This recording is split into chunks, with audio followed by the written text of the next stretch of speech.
더 이슈입니다. 오늘의 주제부터 알아보도록 하겠습니다. 이 미국과 이 여러 나라를 상대로 하는 관세 전쟁, 이 무역 전쟁이 점차 격화되는 모습을 나타내고 있습니다.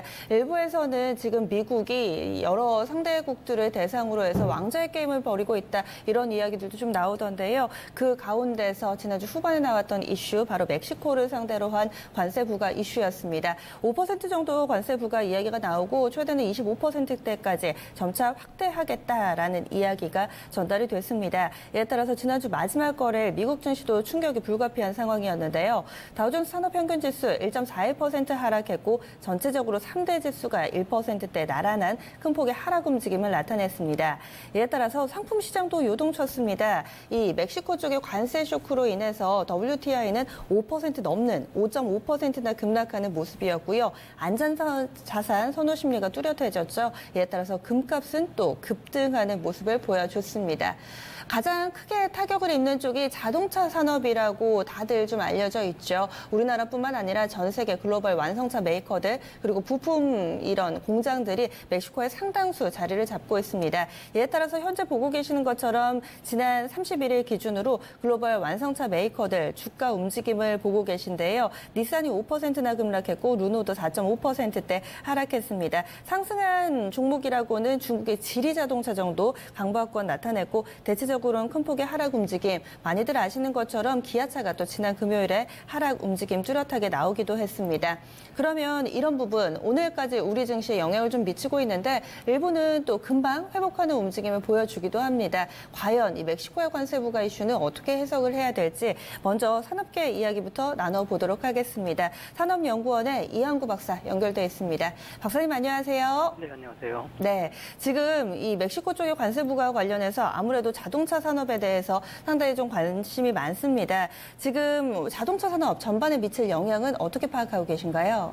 이번에 그 이민자 통제 문제로 고관세를 부과하겠다고 결정하면서 이제 트럼프 행정부의 통상 정책의 불확실성을 또다시 높이게 됐습니다. 그 트럼프 행정부는 이제 교역과 투자 문제뿐 아니라 이제 자국이 안고 있는 각종 그 사회 문제까지 통상 정책을 동원해서 이제 하고 있기 때문입니다. 그 멕시코가 미국과 북미 자유무역 협정을 대체하는 이제 새로운 통상 협정, 우리가 뭐 USMCA라고 얘기를 하는데요.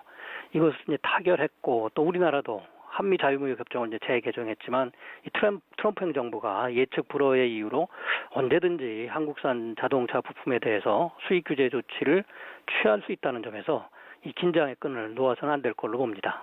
네, 앞서서 이 자동차 산업 관세 부과 관련해서 우리나라는 제외, 뭔가 좀 한국이 넘비나 싶었는데 다시금 또 관세와 관련해서 살짝 민감해진 구간인 것 같습니다. 그런데 국내 관련된 종목군들 가운데서도 주가 대비가 상당히 좀 엇갈리고 있습니다. 특히나 눈에 띄는 종목이 현대차인데요. 지난 금요일에도 주가 많이 안 밀렸고 오늘은 또 0.7% 정도의 반등세 타고 있습니다.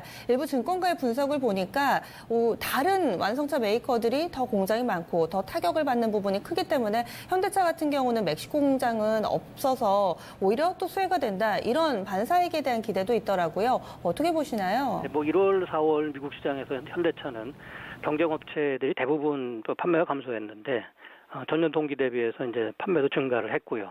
또 좀 전에 말씀하신 것처럼 뭐 멕시코의 영향이 그렇게 크지 않느냐, 이렇게 해서 아마 주가가 좀 오르는 것 같은데요. 현재로서는 뭐 경쟁업체, 특히 승용차를 만드는 뭐 일본 업체들이나 유럽 업체보다는 그 미국 빅3의 타격이 가장 클 것입니다. 그리고 또 우리가 멕시코에 이미 뭐 생산 기지를 가지고 있는 기아차도 일부 관세가 부과된다면 물량은 많지 않지만 하여간 타격도 불가피하다고 봅니다. 일단 현대차 반사이익을 논하려면은 이 좀 피해 업체들의 전략이죠. 이들이 이제 관세 부과를 자체 흡수할 수도 있습니다. 고관세를 그냥 자기네들이 좀 손해를 보고 그대로 수출 가격을 유지하겠다 하는 그러한 전략도 취할 수 있고요. 아니면 이제 가격 인상으로 대응할 것인데, 만약 가격이 인상된다면은 일부 현대차가 수혜를 받을 수는 있습니다. 그렇지만 그 이익을 논하는 자체부터 요즘엔 좀 피해야 될 걸로 봅니다. 왜냐하면 이제 트럼프 행정부가 결국에 한쪽에서 이렇게 압력을 넣었는데 다른 한쪽이 이제 수혜를 본다, 그럼 그쪽으로 또 압력을 가하는 이러한 지금 예측 불허의 움직임을 보이고 있기 때문입니다. 그러한 예로서는 이제 미국이 철강과 알루미늄에 대해서 부과했던 이 고관세도 최근에 이제 원상 회복시켰듯이 이번 제재가 어느 정도 지속될지 예측하기는 뭐 상당히 어려운 상황이기 때문입니다. 네. 너무 마냥 반사이기 이러면서 좋아할 것도 아니다. 이렇게 또 얘기를 해주시니까 상당히 좀 와닿는 것 같아요. 오늘 말씀 고맙습니다. 네, 감사합니다. 네.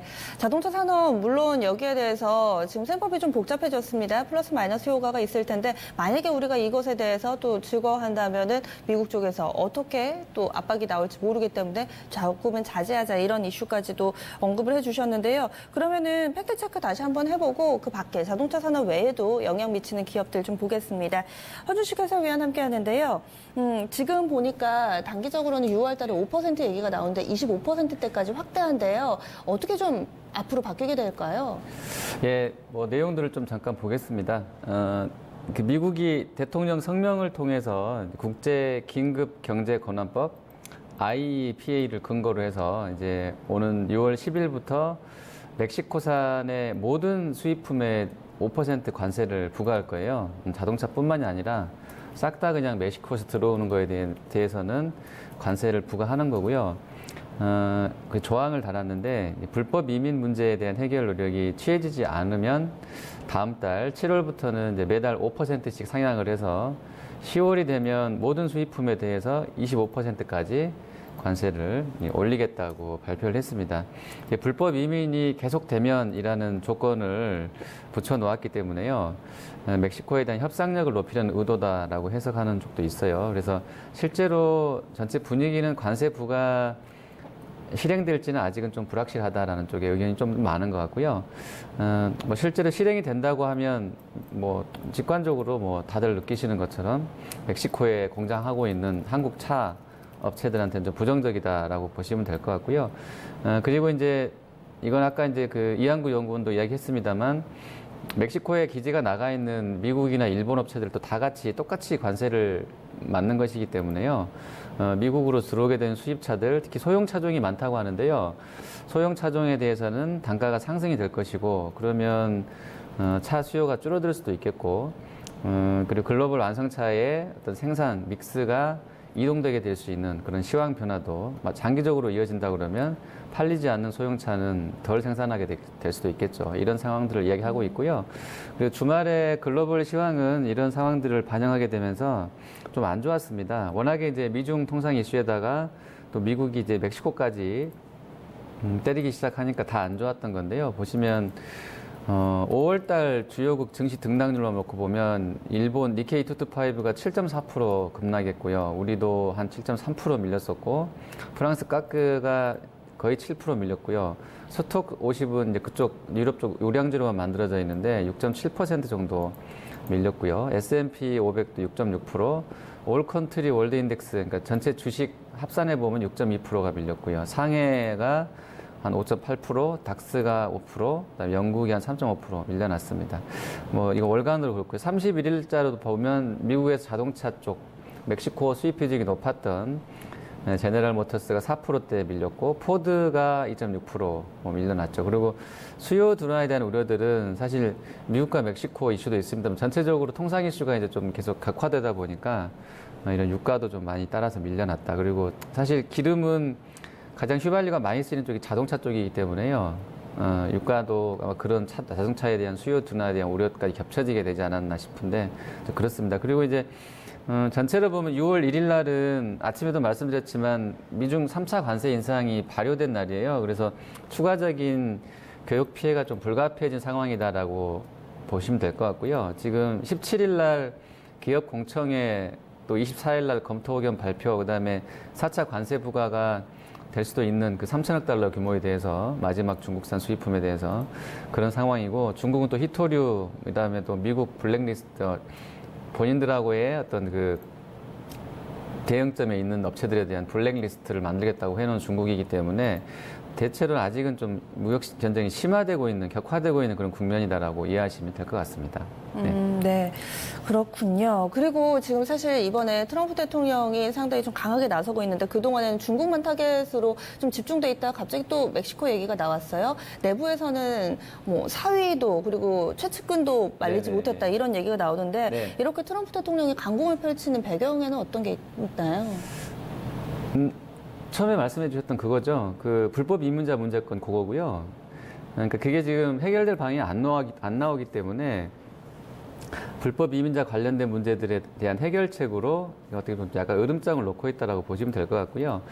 다만 이제 지금 나오고 있는 플로우들을 보시면 문우신 재무장관, 그다음에 USTR 미국 대표부 장관, 그다음에 미 상공회의소에서도 지금 전체적으로 다 반대 의사를 표명하고 있습니다. 왜냐하면 아까 말씀드렸지만 멕시코에서 본인들도 생산을 하고 그게 이제 실제로 들어오면 수요라든지 또는 실제 현지에서 말고 멕시코에서 생산됐던 업체들에 대한 실적에 대한 부분도 우려가 되는 것이기 때문에요. 산업계 내부에서도 반발이 분명히 있을 것 같고요.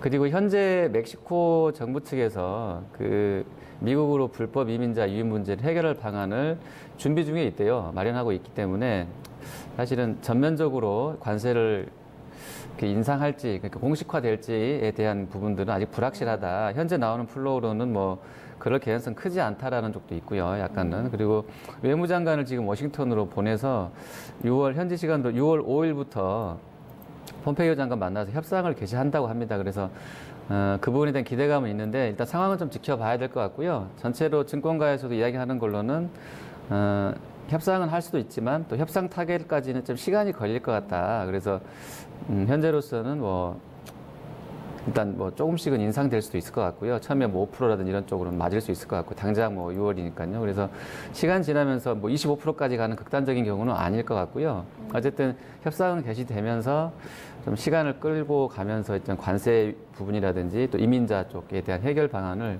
모색하지 않을까 이렇게 볼 수 있겠습니다. 네. 그 트럼프 대통령 방식이 늘 똑같은 것 같아요. 뭐 하나 마음에 안 들면은 관세를 점점 올리면서 옥죄면서 풀어가는 방식인데 과연 이번에 멕시코도 맞아 들어갈지 트럼프 대통령의 의도대로 될지 이 부분도 좀 볼 일인 것 같습니다. 저희가 앞서서도 자동차 산업에 미치는 영향을 좀 점검을 해봤는데 네. 사실 굉장히 많은 산업이 있는데 유난히 자동차 산업이 직격탄을 받는 이유 아무래도 좀 많이 그쪽을 팔아서 그렇겠죠. 수출품 맞습니다. 비중이라든지 그리고 국내 완성차 메이커들뿐만 아니라 전 세계 완성차 메이커들이 현지 생산 공장을 가지고 해도 과언이 아닌 것 같은데요. 네네. 비중 좀 봐주세요. 예, 그 그림이 잘 준비가 돼 있어요. KF에서 잘 만들어 놨는데요. 보시면 작년 기준으로 멕시코에서 미국으로 건너왔던 수입품 내 품목별 비중을 보시면 자동차 쪽들이 30% 이상이에요. 보시면 차량 트럭이 18.6%고요. 그리고 자동차 부품이 14.4%. 둘이 합치면 한 3% 되겠네요. 이게 되게 크고요.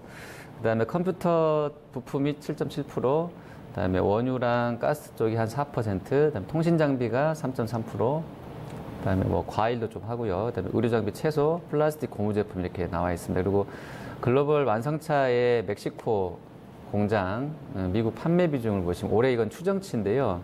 폭스바겐은 멕시코에서 조립해서 미국으로 들어가는 물량이 전체 판매한 것 중에 절반 정도가 됩니다. 그러니까 미국에서 굴러다니는 폭스바겐 2대 중에 한 대는 멕시코에서 만들어져서 미국으로 들어갔던 차들이고요. 그다음에 폭스바겐이 한 3% 빠졌을까요? 주말에? 크게는 안 빠졌던 것 같아요. 그리고 피아트 크라이슬러가 한 5% 밀렸었는데요. 주말장에서 한 25%가 그렇게 만들어져서 들어가고요. 그다음에 제너럴 모터스가 한 3-4% 밀렸나요? 근데 주말장에 24% 정도고 르노, 닛산, 미쯔비시가 23.4%, 그다음 토요타도 많이 하네요. 11%. 그리고 우리 현대 기아차 그룹이 11%이고요. 포드나 BMW, 다임러도 이렇게 좀 합니다. 그리고 기아는 좀 주가 흐름에서는 사실 이게 좀 피해가 클 것으로 좀 보여지는데 작년 기준으로 한 30만 대가 멕시코에서 나오고요. 글로벌 생산 비중으로만 11% 됩니다. 그리고 그 중에서 만들어져서 이제 미국으로 들어가는 것이 절반 정도이거든요. 그러면 아까 제가 글로벌 11%니까 절반이 들어가면 11%의 절반이면 한 5% 정도만 이번 관세 부과에 노출돼 있다라는 산술적인 계산이 나오고요. 주 모델은 K2나 엑센트나 K3라고 합니다. 다만 이제 표를 보시면 아시겠지만 최악의 상황을 가정했을 때에 관세가 25%가 붙으면 미국 조지아에서 좀 더 많이 하게 될 것 같고요. 그래서 전혀 기아차가 대책이 없는 것은 무대책인 것은 아니다 이렇게 이해하실 수 있겠고요. 다만 이제 자산이 많이 투하되어 있는 멕시코 공장이 쉬어야 되기 때문에 아마 길게 이 문제가 이제 중장기로 이어지면 공장을 놀릴 수는 없으니까 멕시코를 돌려서 다른 쪽 판매처를 좀 찾아보겠죠. 하지만 단기적으로는 어쨌든 뭐 기아차가 좀 힘들어질 수 있는 개연성은 있겠고요. 그리고 오늘 아마 오후 구간대 이제 5월 차 판매량 집계가 나올 건데요. 현대 기아는 또 긍정적으로 보는 취약들도 있어요. 신차 보면 좀 타면서. 그래서 실적 부분에서는 오히려 좀 우호적으로 나올 수도 있는데 이런 이슈들이 중장기로 보면 좀 악재 요인이다. 이렇게 보시면 될 것 같습니다. 네, 그리고 이렇게 자동차 쪽 말고도 영향받는 기업, 뭐 네네. 지금 현대 모비스도 현지 생산법인 있는 것 같고 네네네. 여러 업체들이 있을 텐데 구체적으로 좀 봐주세요. 예, 대체로 차가 가면 부품사는 대부분 따라서 나가요. 그 협력업체들은 따라 나가는데 지금 거의 같이 가 있는 쪽들이 이제 모비스랑 위아랑 현대제철이랑 성우 하이텍이랑 세종공업, 서현이와는 같이 가 있어요. 그래서 이제 가동률이 만약에 혹시라도 떨어지게 되면 네. 당연히 부품사들도 오리지널 그 부품을 넣는 업체들도 좋지 않겠죠. 그리고 이제 삼성증권에서 멕시코 수출품에 대한 관세 시 민감도를 이렇게 분석을 쭉 해놨더라고요. 근데 보시면 위아가 제일 큽니다. 위아에 제가 분홍색 점을 찍어드렸는데 위아는 5% 하면 영업이익 미친 영향이 민감도가 한 14.4% 영향을 받게 되고요. 25%까지 가게 되면 거의 뭐 회사가 뭐 왜 거기서 영업을 해야 되는지 모를 정도로 72%나 영업이익에 대해서 미칠 영향이 부정적으로 나오는 것 같아서요. 위아가 좀 타격이 클 것 같고요. 그리고 기아차가 5%일 때 6.1%, 25% 부가때 30.7%로 그 다음으로 세고요.